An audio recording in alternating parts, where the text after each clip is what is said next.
What the hell is going on? BlackRock, Michael Saylor, institutions, and Wall Street are gobbling up billions of dollars in Bitcoin. Hundreds, thousands, hell, tens of thousands of Bitcoin are being bought every week. So how in the cloven hooves of Elizabeth Warren are we not at $1 million right now? Everyone has beat around the bush. Samson yesterday just said we should be at 200K right now. Michael Saylor said the fact we're at these prices right now is a joke. So what is happening? Is Bitcoin's price being suppressed? Or is it a coiled spring on the verge of making Peter Schiff crap his pants? We're about to break it down, and welcome back. I'm Rustin. Today, we take down the paper Bitcoin cabal and reveal how you can protect yourself from the paper Bitcoin army. Sunday.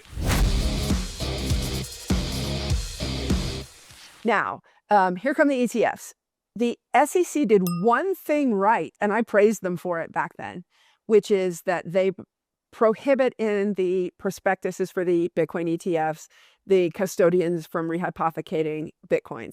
Now, they don't have to publish their reserves for proof of reserves. I wish they had gone that far, but at least there's a prohibition on rehypothecation. And, frankly, I don't know how examined these entities are. I don't know whether they're actually complying with that rehypothecation prohibition. My fear is that they're not, but at least the SEC did that. They kept it so that those ETFs could not end up being massively rehypothecated at the base layer custody of the actual Bitcoin. The securities, the ETF units themselves are rehypothecated, probably 20 times at this point because they're very liquid. So be careful, right? If you don't own actual base layer Bitcoin that you self-custody in your own wallet, then you're exposed to this counterparty credit risk of your custodian not having the actual Bitcoin that they say they have.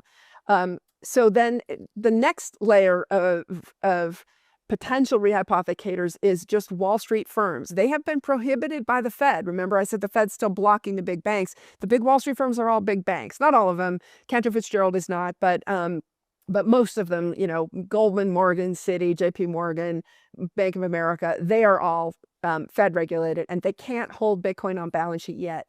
The moment they start to be able to hold Bitcoin on balance sheet, there's going to be a huge rehypothecation wave again. But then you asked me about the Bitcoin treasury companies. So far, I have not seen that they are rehypothecating. And to be honest, in a lot of cases, they're hardcore Bitcoiners like us who understand that if you rehypothecate Bitcoin, all you're doing is recreating the problems of the existing system.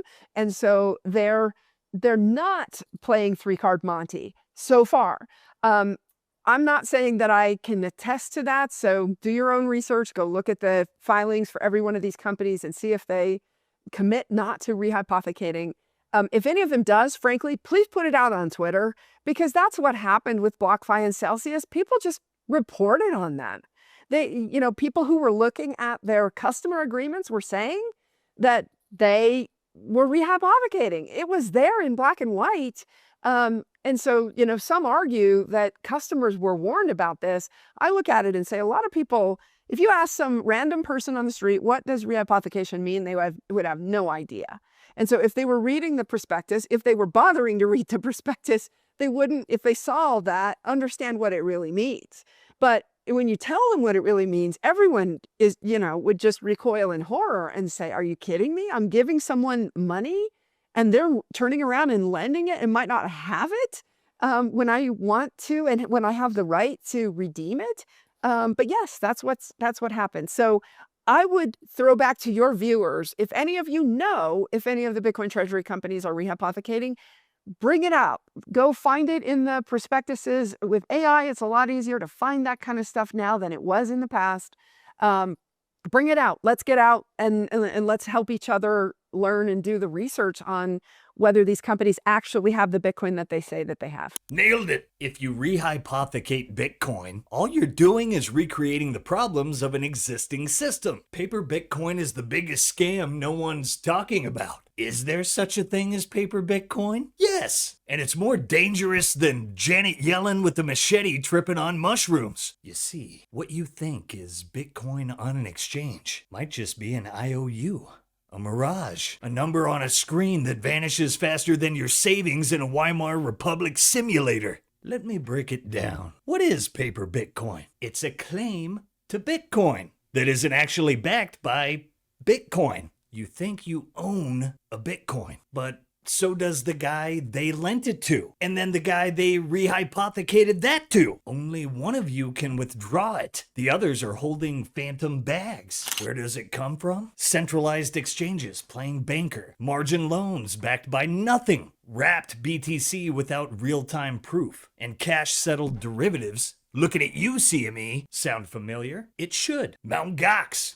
Gone. FTX, 80,000 Bitcoin short. Celsius, BlockFi, they ran fractional like it was 2008. Billions in fake Bitcoin. Vaporized. And all that paper Bitcoin suppresses the real price. Fake coins flood the market. Real demand gets absorbed and the price stays lower than it should. And when one of these exchanges blows up, the spot price tanks from panic, and then it rips as the fake supply evaporates. Volatility, contagion, carnage. And let's be real. Tons of people are still holding IOUs, still trusting third parties, still thinking the number on a screen is real. Ask yourself, do you actually have your Bitcoin? Or are you holding a digital receipt for Satoshi dust that doesn't exist? If you don't know the answer, pull it now! Withdraw, verify, self-custody, because here's the ugly truth. Paper Bitcoin is just fiat with extra steps. Fractional reserves, risk, inflation. The same game we're trying to escape. Bitcoin was built to end the system, not to repeat it. So act like it. Don't trust, verify. Don't wait, withdraw. Pump your own bags, not BlackRock's and other people's paper Bitcoin treasury bags. Bitcoin treasury companies are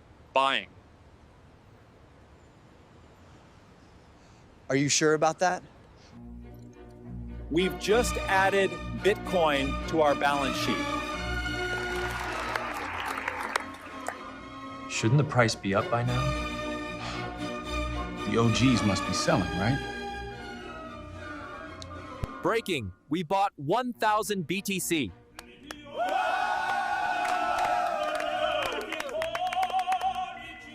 Oh! It's happening!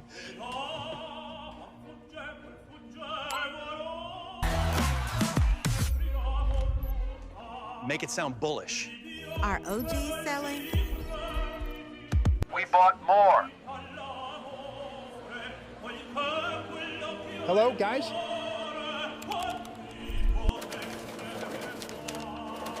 No proof of reserve for security issues.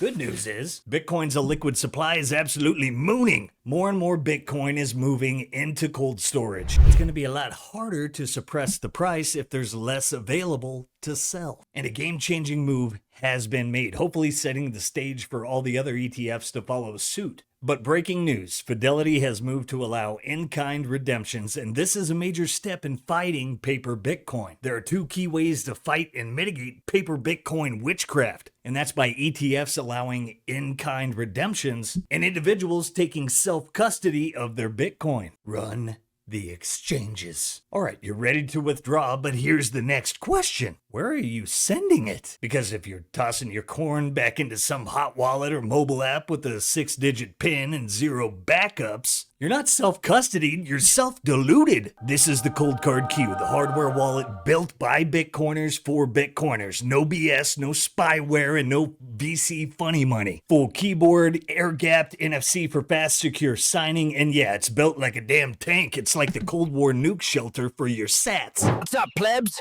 I just got myself a Coldcard, about to level up as a Bitcoiner. Don't forget, not your keys, not your coin. Don't trust some glossy fintech toy with your generational wealth. Use a tool that Satoshi would salute. Get yours at coldcard.com, or better yet, work with the pros. TheBitcoinWay.com, your sovereign setup concierge. They'll walk you through multi-sig, secure backups, and setting up Coldcard the right way, even if you're starting from scratch. Whether you're a pleb stacking for the first time or you're managing six-figure stacks, they've got your back, they speak your language, and they'll help you sleep well at night. No excuses. Coldcard Q in hand, the Bitcoin way in your corner. Now go secure the bag. And now, regardless of whatever paper Bitcoin games are being played, a reckoning is coming. The orange man just took a trip to the Fed, and we're going to need verification of J-Pow's kneecaps being intact later. And all of these massive moves signal one thing. They're gearing up for something big. There is a supply shock. The amount of Bitcoins traded and openly traded compared to how much are being held by long-term holders, how much is available it's nothing. So really, it won't require that much for it to move drastically up. But there is, because given it's a completely open free market, that even with regulations around the world trying to impose on it, it won't stop doing what it's doing. People are able to control the market to some extent. So maybe that's what acted on the 2021 market. That's what suppressed its price from jumping too high up. I think that we could get that again in 2025, but I think that there will be one point where it will run away. It has to run away. You can't, you can't control it forever. So you will get maybe Samson Mao's Omega candle, and you will get a green candle that's just going to destroy everything. But I'm remaining cautious, and I'm going to say that I don't know when that's going to happen. I'm going to say I'm hopeful it will happen at some point, but I'm very happy that that where the price is today, and I think it's just going to continue growing. And even if it means that that Bitcoin doesn't rise like it did in the past, but continues rising, that's how Bitcoin was designed to do. That it's deflationary money, and it's always going to rise. Your value is always going to rise over time. It's also incredible how many smart people can't grasp the importance of a denominator that doesn't move. Winter is canceled. Do you understand? Self-custody your Bitcoin and run for the hills, because she's gonna blow. How do you expect the asset to continue a price increase at these levels that we've seen? I mean, can it keep that up over the next 5 years, over the next 10 years? And at what point do we see, winter coming again? Because that's been a permanent fixture of this asset class, right? It's gone from 0 or 1,000 to 20, and then back down to 3 or 4, and then up to 50, and then back down to 15, and now up to 110. Like, when does it drop again? Winter's not coming back. We're past that. We're past that phase. If Bitcoin's not going to 0, it's going to $1 million. And you have all the evidence you need to determine that, right? The President of the United States has determined he supports Bitcoin. The cabinet supports Bitcoin. Scott Bessent supports Bitcoin. Paul Atkins has shown himself to be an enthusiastic believer of Bitcoin and digital assets. Quintez at CFTC feels the same way. The banks are going to custody Bitcoin. Bitcoin has gotten through its riskiest period. The accounting has been corrected. There's now only 450 Bitcoin a day available for sale by natural sellers. That's the miners. At this level, that works out to about $50 million of Bitcoin available for sale every day. If that $50 million is bought, then the price has got to move up to find any seller that's price sensitive. Now, if you do the math, you'll actually see the Bitcoin treasury companies by themselves are buying the entire natural supply. Yeah. BlackRock and the ETFs are buying another measure of that. And we've got nation-state actors coming into the space.